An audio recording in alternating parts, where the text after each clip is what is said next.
Hello and welcome back to my YouTube channel with another video. Today we will learn how to add Google Translator widget on Blogger for free. So let's start the video. We will simply copy the code which I have already copied and paste it on the back end of our website. So here is the code. We will save it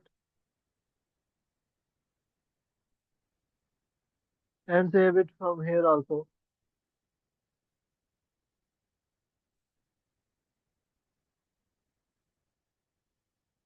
Now let's refresh our website to check the widget is successfully installed or not.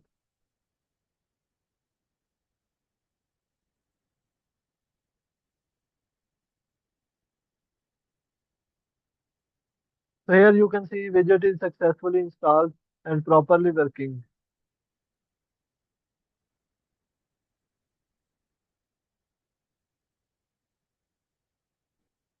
You can see the website language is also changed successfully.